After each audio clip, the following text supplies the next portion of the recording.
বিসমিল্লাহির রহমানির রহিম।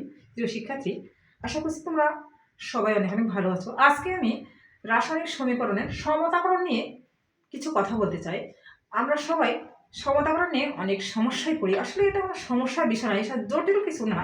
আসলে বুঝতে গেলে এটা একটা সহজ জিনিস, আর এটা অনেক দরকার। কেননা অঙ্ক করতে গেলে সমতাকরণ ছাড়া অঙ্কের হিসাব মেলানো সম্ভব নয়। তো সমতাকরণ যে আমাদের কী করতে হয়, সমতাকরণের জন্য আমাদের কি কোনো নির্দিষ্ট সংখ্যা নয়, নির্দিষ্ট কোনো নিয়ম না। আমাদের হিসাব করে প্রয়োজনীয় সংখ্যা দিয়ে মৌল বা যোগের উভয় সমীকরণ উভয় পাশে হচ্ছে প্রয়োজনীয় সংখ্যা দিয়ে গুণ করতে হবে মৌল বা যৌগকে। যেমন এখানে কি আছে, সোডিয়াম কার্বনেট আছে, হাইড্রোক্লোরিক অ্যাসিড আছে, এদিকে কি আছে, সোডিয়াম ক্লোরাইড, পানি, কার্বন ডাইঅক্সাইড।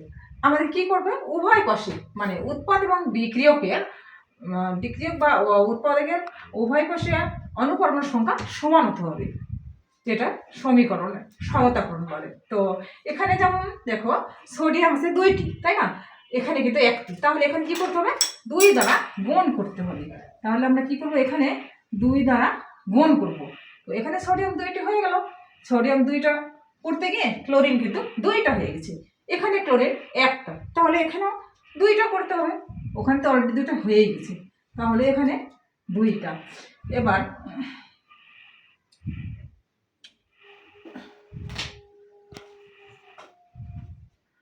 তাহলে হচ্ছে এখানে কার্বন আছে 1টা, এখানে সমান, এখানে অক্সিজেন 3টা, এখানে আছে 1, এখানে 2, তাহলে টোটাল 3টা।